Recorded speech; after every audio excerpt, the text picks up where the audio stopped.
Buenas a todos, vamos a hacer un video más de estos de estudio. Como saben, están hechos un poco sobre la marcha, así que no hay un guión muy depurado ni demás. Y son videos de estudio, no están pensados para hacer algo divertido y para perder el tiempo.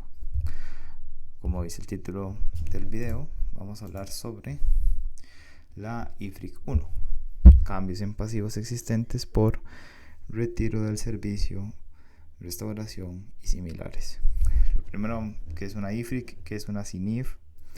Recordar que el concepto NIF, la norma NIF, no solo se limita a las 17 NIF que se han emitido, sino que también considera otros 4 elementos como las normas NIC que adoptó el IASB desde su constitución en 2001, las interpretaciones SIC que también adoptó el IASB en ese entonces, las interpretaciones CNIF o IFRIC por sus siglas en inglés, que son interpretaciones de las normas que también son parte de la norma, es decir, son de cumplimiento obligatorio siempre que se quiera reportar bajo NIF, y el marco conceptual, que no es particularmente una norma, pero da los principios fundamentales y bases para las conclusiones que toma el IASB y muchos otros elementos. Hay un video específico sobre eso. Ahora, ¿por qué es importante esta IFRIC? ¿De qué nos va a hablar? Bueno, en particular no solo aplica en este caso, pero es el uso más ordinario, común que he observado, que tiene que ver con que tenemos activos y surge una provisión por ARO, ARO, por sus siglas en inglés, que sería Asset Retirement Obligation.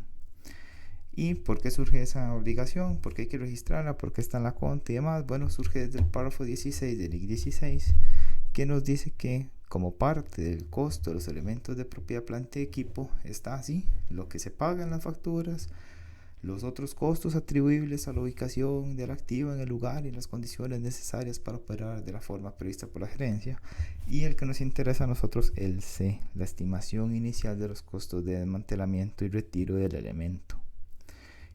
Entonces, cuando uno lee NIC 16, se llega a este párrafo y se encuentra esta obligación del punto C, y la NIC 16 nunca más nos ve hablar del tema, solo nos lo mencionó ahí.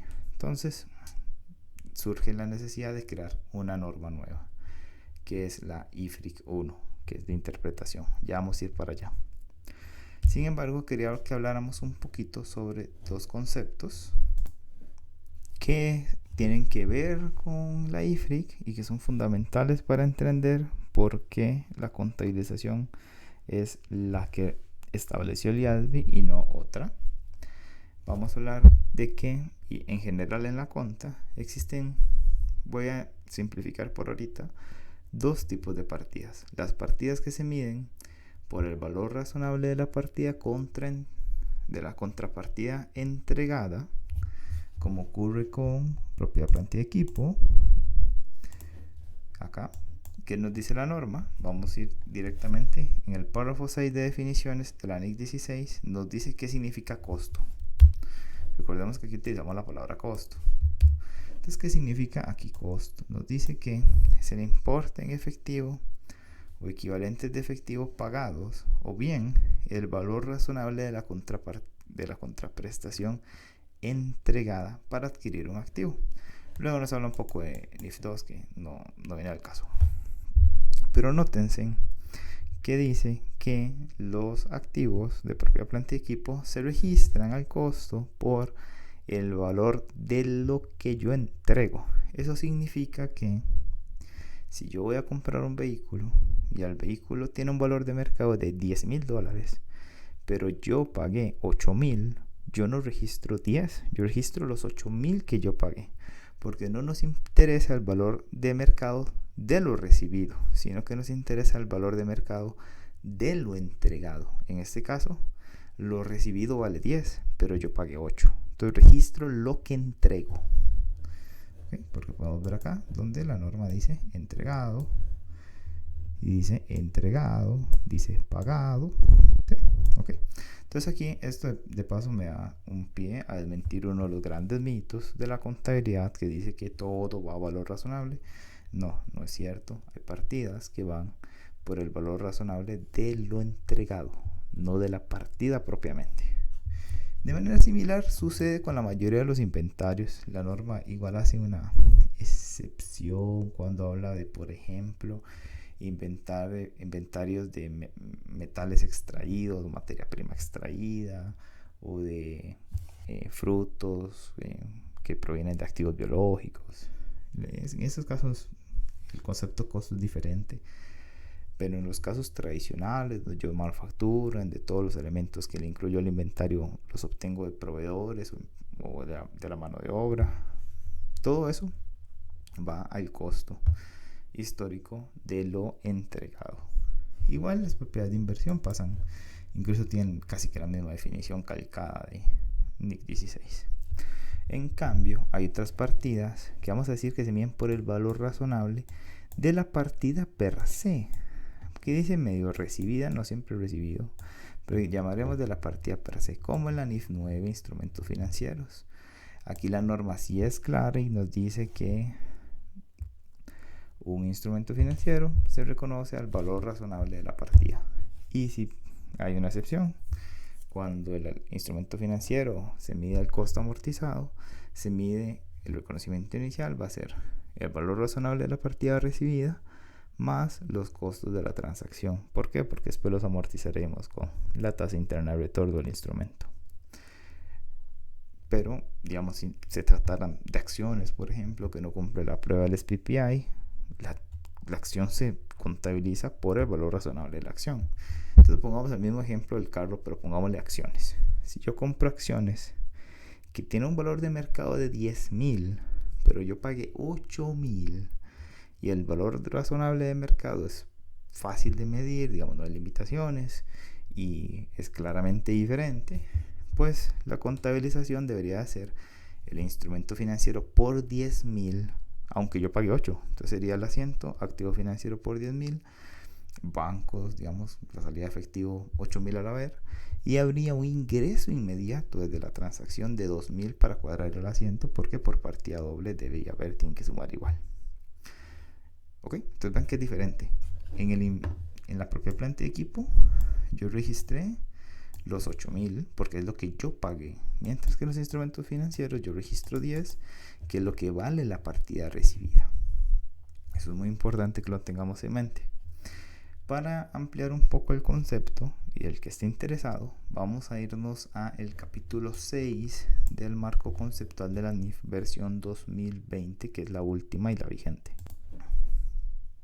Ok, aquí está el capítulo 6. Y vamos a ver, bueno, el capítulo 6 trata de medición. En este capítulo nos habla de bases de medición, hace una diferencia entre dos tipos de bases de medición: las bases de costo histórico y las bases corrientes, que se dividen en tres, ya las vamos a ver.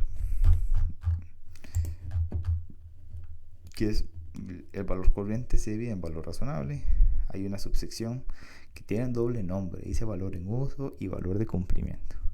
Y finalmente están las mediciones de costo corriente. Cuando vemos qué dice la norma, que es una base de medición de costo histórico, vean que incluye aquello de que típicamente en la adquisición de algunos activos, el costo histórico es la contraprestación pagada para adquirir o crear el activo. Y en el caso del pasivo, digamos, cuando se incurre en él, es el valor tomado de la contraprestación recibida para incurrir o tomarlo. Ok, bueno, entonces vean que costo histórico se refiere a el valor original. Luego existen mediciones de valor corriente que lo que hacen es actualizar, pero actualizan con tres sentidos diferentes. Están las de valor razonable. Valor razonable es un tipo de medición de valor corriente. Luego están, como les decía, este nombre extraño de valor en uso para activos o valor de cumplimiento para pasivos.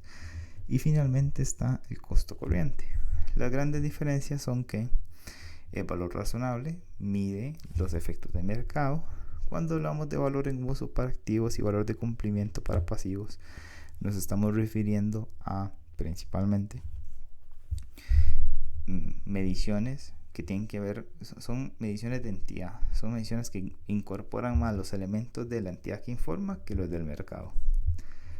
Y finalmente hablamos de costo corriente, que son mediciones que incorporan mediciones de mercado, pero con base en un histórico. Lo que hace es actualizar un poco el histórico con base a algunos inputs de mercado.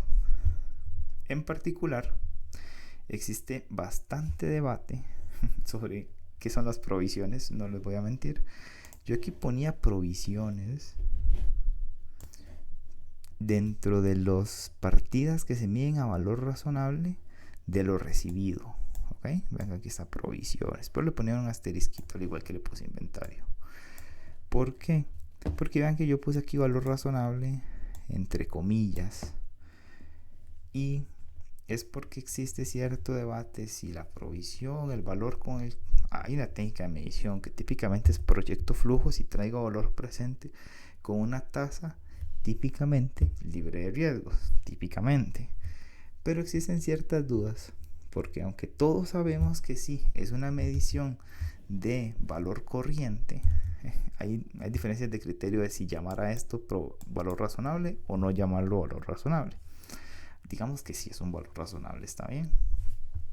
Entonces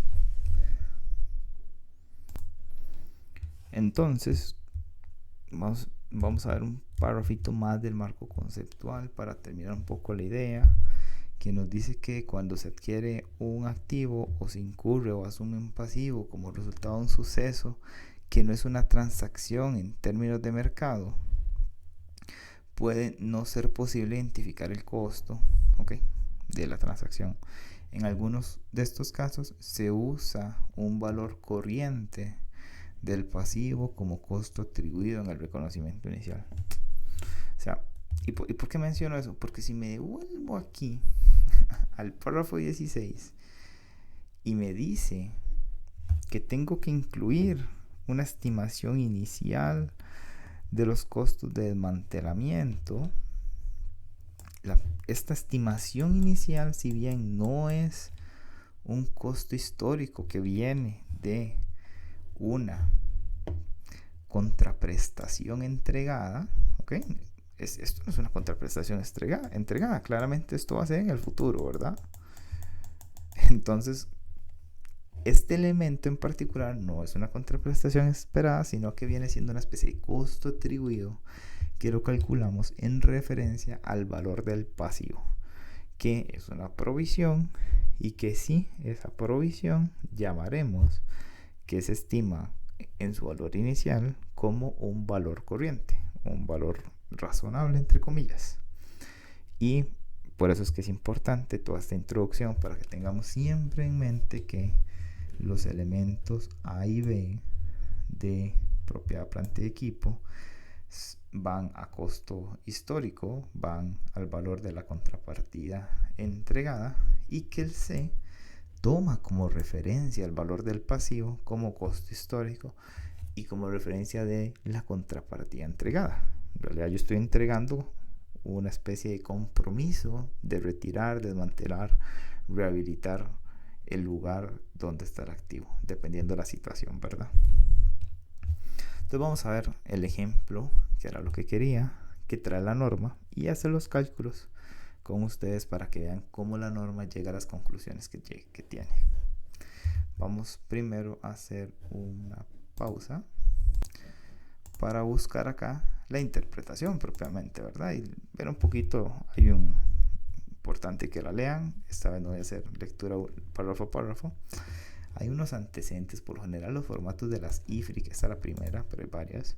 Por lo general nos habla de antecedentes, nos dice cuál es el problema, qué sucede. Noten que, por ejemplo, aquí nos habla del tema de que la NIC 16, habla de la estimación inicial.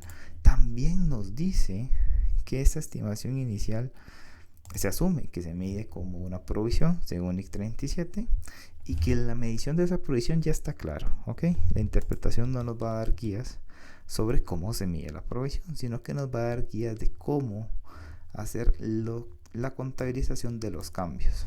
¿Por qué de los cambios? porque la inicial está clarísima. Según el párrafo 16C de la NIC 16, va al activo contra el pasivo. Pero ¿qué pasa posterior?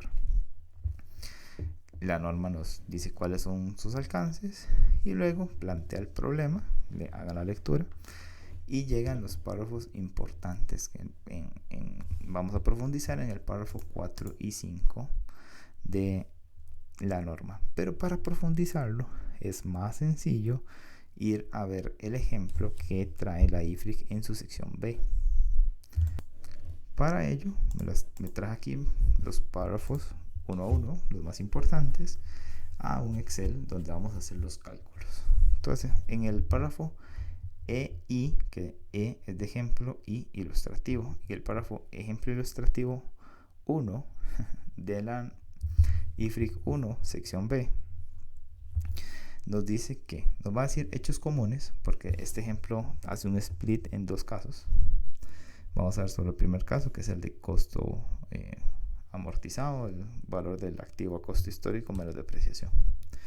Sin revaluación, la revaluación no la vamos a estudiar en este video. Dice, hechos comunes. Una entidad tiene una planta de energía nuclear y un pasivo por retiro del servicio relacionado. ¿Por qué el ejemplo es así? Es un ejemplo extraño. ¿Por qué nos habla de una planta de energía nuclear? ¿Cuántas veces nos vamos a encontrar plantas de energía nuclear? Porque estas situaciones de activos de desmantelamiento solo surgen en estos casos extraños donde el negocio de la empresa es tan particular que surge una obligación de retirar el activo. Cuando yo estoy en una planta de industria de comida, lo que sea, y yo compro un activo y lo pongo en mi planta, ahí yo no tengo la obligación con nadie de retirar ese activo. Y sí, alguien puede decir, bueno, Fabián, pero usted en el futuro lo va a tener que retirar. Ok, pero en el futuro lo va a tener que retirar, no sé, para hacer campo en la planta, para sustituirlo porque traje un activo nuevo. Esa situación no es una obligación actual, es un gasto del futuro. Y según NIC 37, los gastos del futuro no se anticipan, no se registran como provisiones. Entonces, los pasivos por aro, los pasivos por retiro de uso o lo que sea, estos pasivos solo surgen cuando existe la obligación de retirarlo, ¿ok? Entonces por eso es que nos habla de una planta nuclear, que típicamente es un ejemplo donde si a mí me dio el gobierno los permisos para hacer una planta nuclear, tengo la obligación de retirarlo y dejar limpia la zona con arbolitos y todo, paisajismo y demás. Entonces por eso el ejemplo es tan particular. Entonces, bueno, nos habla del pasivo, luego dice la planta de energía comenzó a operar el 1 de enero del 2000, fecha importante para todos los cálculos futuros que hagamos.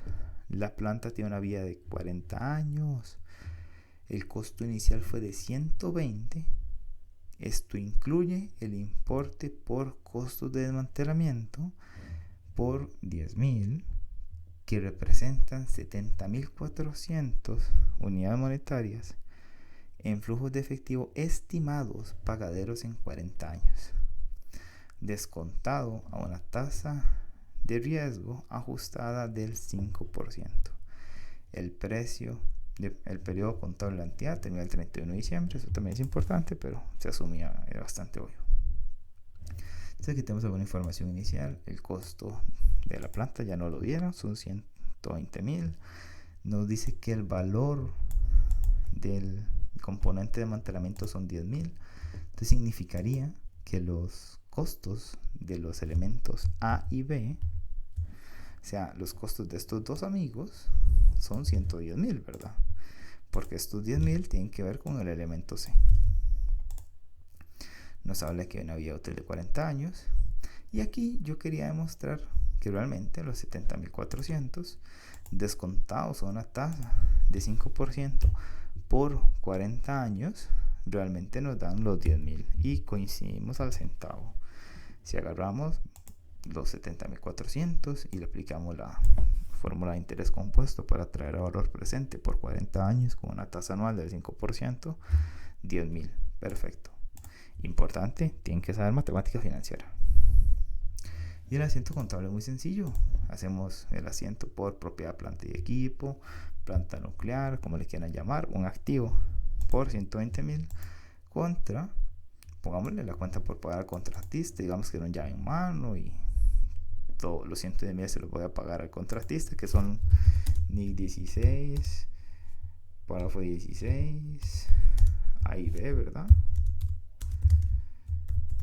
Ok, 110. Y vamos a hacer nuestra provisión por los 10,000, el pasivo por retiro, los 10,000. Muy bien. Vamos al párrafo del ejemplo ilustrativo 2. Okay. El párrafo nos dice, el ejemplo 1 se va a basar en el modelo del costo. Como les digo, hay un ejemplo 2 que habla de revaluación. No lo vamos a tratar acá. Debería ir bajo la misma línea. Si entienden este, entenderán el que sigue. Nos dice que el 31 de diciembre del 2009 ya la planta tiene 10 años. Y por supuesto que tiene 10 años, porque la planta se construyó el 1 de enero del 2000. Del 1 de enero del 2000 al 31 de diciembre del 2009 ya pasaron 10 años. Entonces nos dice que la planta tiene una depreciación acumulada de 30,000, lo cual es fácil de calcular. Aquí nos dejan el cálculo, que son los 120 iniciales. Ojo que estos 120 incluyen los 10,000. Los 10,000 ya se están depreciando. Lo multiplica por los 10 años que sucedieron y lo divide entre 40. Fácil, 30,000 de depreciación acumulada. Nos dice que debido a la reversión del descuento, ok, bueno, esa era la primera parte. Nos dice que debido a la reversión del descuento, el valor del pasivo ha aumentado de 10,000 a 16,300. Entonces aquí nos vamos a preguntar cómo calculan esos 16,300. En realidad no son 16,300 exactos, la norma redondea. Vamos a verlo. Hay dos formas. La primera es aplicando matemática financiera sencilla. Decimos, tenemos un valor, tenemos una vida útil original de 40 años, han transcurrido 10, hay una vida útil restante de 30, y yo puedo aplicar la misma fórmula que apliqué anteriormente, pero trayéndome los 70,400 a 30 años en vez de 40, y nos da 16,289. ¿Ok? Esa es una forma bastante sencilla de sacarlo. Y hay una segunda forma, que es armar nuestra tabla de pagos, entre comillas.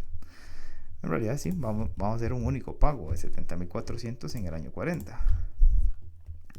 Pero aquí lo que hacemos es que en el año 0 registramos los 10,000, que ya están registrados en este asiento de acá, de la hoja 1. Y cada año yo voy a ir calculando. Vean que aquí tenemos el principal inicial, los intereses anuales, ajustes al principal, ya vamos a ver para qué se usan, principal final e intereses acumulados. Entonces empiezo con 10,000. ¿Qué pasa? Tengo un interés de un 5%, lo aplico, no hay ajustes al principal, ya vamos a ver ese tema, 10,500. Y el año que sigue igual, solo que ahora empezamos con una base distinta. Ahora el valor es 10,500 por 5%, 525, 10,025. Y bueno, aquí importante, vemos que la norma va haciendo el concepto de interés compuesto, ¿verdad? Porque tengo que ir capitalizando los intereses para encontrar la nueva base. Y finalmente, en el año 10 encontramos el mismo valor. Vean que son los mismos 16,289. La norma lo redondea a 16,300. Pero por un tema de simplicidad. 16,289. Importante esa contabilización, cómo se ha venido haciendo. Ya tenemos el asiento original de los 10,000. Y cada año estos intereses hay que registrarlos. Entonces el 31 de diciembre del 2000, aquí un fail del 2000, el 31 de diciembre del primer año, que sería este primer año, porque si la planta empezó el 1 de enero del 2000, el final del primer año es el 31 de diciembre del 2000. Vamos a hacer gasto financiero contra el pasivo por retiro por los 500 correspondientes. Al final del segundo año, igual los intereses de ese año. En el 2009, que sería el 10º año, igual todos los años se hace lo mismo, gasto por intereses contra el pasivo por retiro. ¿Por qué se registra este gasto? Bueno, primero porque es muy obvio, es una provisión con intereses, traía valor presente. Pero adicional porque el párrafo 8 de la interpretación nos dice que La reversión periódica del descuento se reconocerá en el resultado como costo financiero a medida que se produzcan, digamos, en la medida que pasa el tiempo. Importante, la capitalización según la NIC 23 no está permitida. ¿Ok? No podemos hacer capitalización de costos financieros. Finalmente aquí lo que traigo es la T, la mayorización del pasivo, el primer asiento, que eran los 10,000, y los intereses de todos los años nos hacen que al 31 de diciembre del 2009 nuestro señor pasivo vale 16,289 antes de la revaluación del pasivo, y ya vamos a ver por qué. Pero hasta aquí, hasta el momento, el pasivo debería de tener un valor de 16,289. Muy bien. Vamos a hablar un poquito más. Ahora sí, vamos a ir a ver los párrafos 4 y 5, que son los párrafos más importantes de la norma, para continuar con el ejemplo, porque si no, no se va a entender. Dice el párrafo 4: los cambios en la medición del pasivo existente, o sea, ya el pasivo estuvo registrado y está registrado en el párrafo 16C de la NIC 16. Los cambios posteriores que tiene la medición del pasivo. ¿Y por qué van a haber cambios posteriores en la medición del pasivo? Porque es una provisión, según NIC 37, se tiene que revisar todos los años. ¿Ok? Entonces, los cambios que pueden haber en esa medición de esa provisión, que se deriven de cambios en el calendario estimado. El calendario estimado es que dijimos, en 40 años hay que hacer este pago. Si esos 40 cambian y pasan a ser 30 o pasan a ser 50, es un cambio en calendario. O, la primera opción, cambio en calendario. O, importe de salida de recursos. Ya no vamos a pagar 70,400, ahora vamos a pagar 100,000. Hay que traer valor presente en vez de 70,400. Hay que traer a valor presente 100,000. Eso será un cambio en la estimación de salida de recursos o un cambio en la tasa de descuento. Si la tasa de descuento ya no es 5 y ahora es 10, 7, 4, todos estos cambios A, B y C se contabilizarán de acuerdo a lo que dicen los párrafos 5 a 7. Nos interesa solo el 5, porque el 6 y el 7, bueno, el 6 en particular tiene que ver con reevaluación de, digamos, vean que el 5 va a hablar sobre el método del costo, cuando el activo está en el costo. El 6 nos va a hablar cuando el activo está con el valor, con el método de valor del importe reevaluado. Y el párrafo 7 lo vamos a ver un poquito más adelante. Entonces, por ahorita, el cambio en particular nos interesa el párrafo 5, que es el que vamos a leer. Dice: si el activo correspondiente se mide utilizando el modelo del costo, dice A, los cambios en el pasivo se añadirán o deducirán del costo del activo, ¿ok? Es decir, ¿se acuerdan que aquí habían 120, que en realidad hay 110, que eran por párrafos A y B, y hay otros 10 que eran por párrafo C? A estos 10 se le van a sumar, más a los 120 originales, se le van a sumar o restar las variaciones en el pasivo. Ahora, existe el caso hipotético de que incluso esto llegue a restar, digamos que incluso el cambio en el pasivo sea tan drástico que implique una disminución de los 110, o sea, como que el activo hubiera costado menos de 110. Eso pasa en ocasiones rarísimas, casi nunca, pero existe la posibilidad de que sean disminuciones, porque dice que los cambios se incrementan o se disminuyen, se deducen del costo del activo, ¿ok?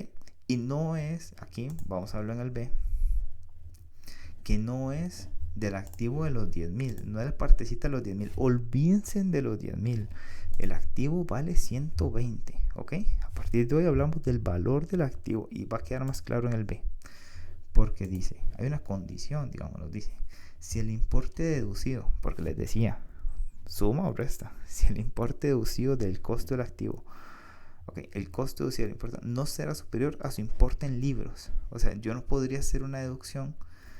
Vamos a ver, ya no son 120. Recuerden que hay 30 de depreciación acumulada, significa que ahorita hay 90. Puede ser que la deducción sea menos de 90. En este ejemplo no, pero puede ser que la deducción fuera 95. Bueno, yo el activo no lo puedo dejar con saldo acreedor, lo dejo en cero y la diferencia me la llevo al resultado. ¿Okay? Que es la limitación o la restricción que nos dice el párrafo B, de que el importe deducido del costo del activo no será superior a su importe en libros. ¿Okay? Y el importe en libros de quién, del activo o el pedacito de 10,000. Aquí lo dice claro. Si la disminución en el pasivo excediera el importe en libros del activo, no de la porción de la provisión, no, del activo, elementos A, B y C del párrafo 16 de la NIC 16, los tres sumados, el exceso se reconocerá inmediatamente en el resultado del periodo. Y finalmente, esto sí va para abajo, porque ya les dije, puede añadir o puede deducir. Si más bien el ajuste va para arriba, hay que tener ojo con el importe recuperable y que no haya un deterioro. Muy bien. Vamos a los párrafos del ejemplo ilustrativo 3 y 4, habiendo tenido esto claro, ¿verdad? Los cambios por calendario, estimaciones o tasa van al activo, a menos de que sea una deducción que exceda el valor del activo o haya un incremento que nos deje en una situación de deterioro.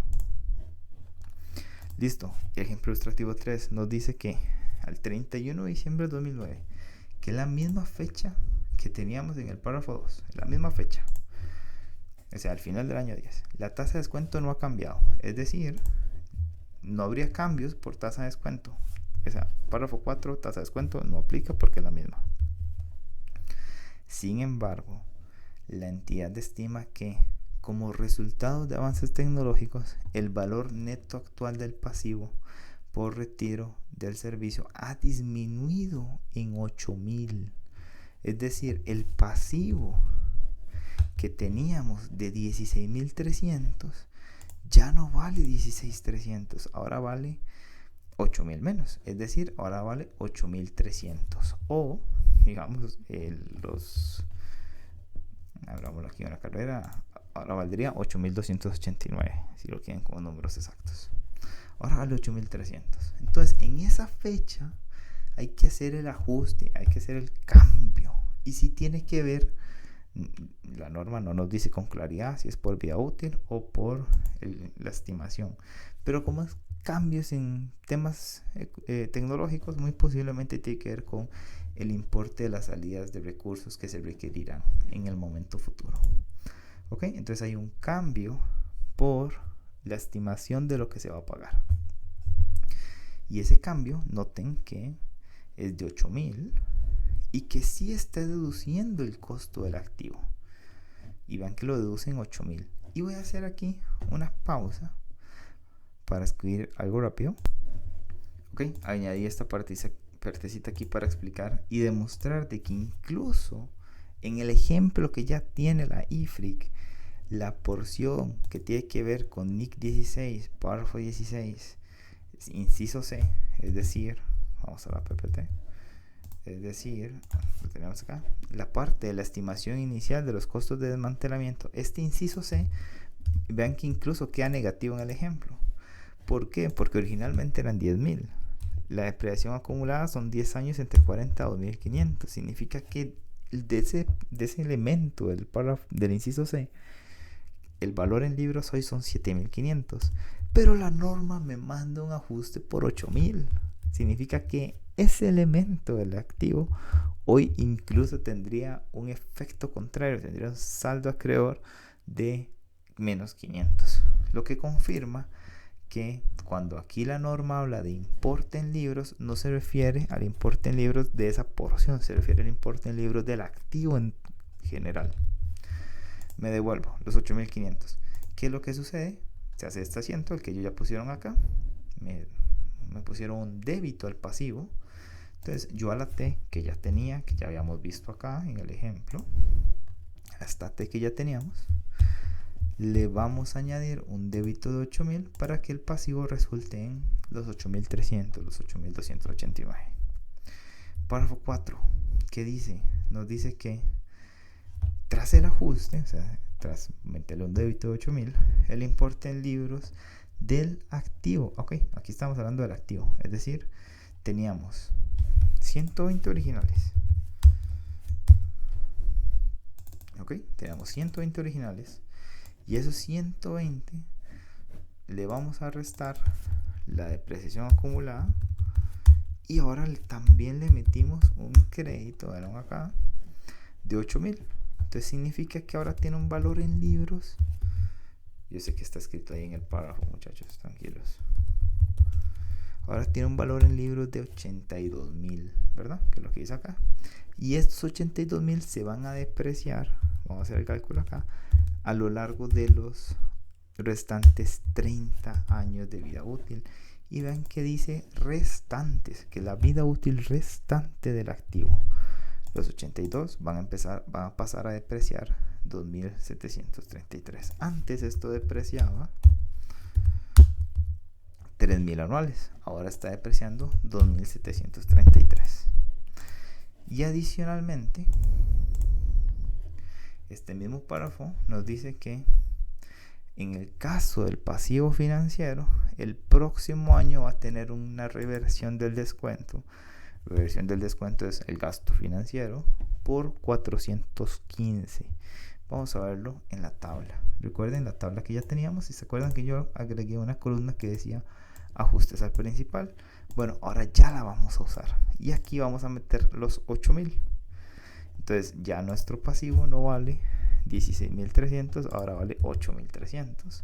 Y al siguiente año va a empezar con esos 8.300.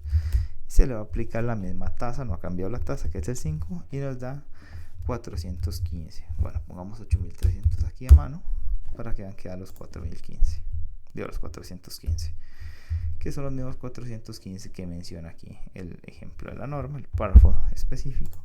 Y adicionalmente, la norma nos va a hablar de que si el cambio del pasivo ha sido resultado de un cambio en la tasa de descuento, en lugar de un cambio en los flujos de efectivo estimados, la contabilización hubiera sido la misma. O sea, ¿qué está diciendo? Que si me venimos a la norma, hubo un cambio en el importe de salida de recursos, que es la estimación de lo que vamos a pagar. Si el cambio hubiera sido en la tasa o el calendario, si hubiera sido en la tasa lo que está diciendo acá, la contabilización es la misma. Es decir, igual hubiera tenido que haber hecho este asiento. O sea, si el efecto hubiera sido 8.000, este asiento es exactamente el mismo. Obviamente, si hubiera sido 7.500, es por 7.500. Y algo importante, el costo financiero del siguiente año hubiera reflejado la nueva tasa. Es decir, en el año actual, en el 2019, yo igual hubiera mantenido la tasa del 5%.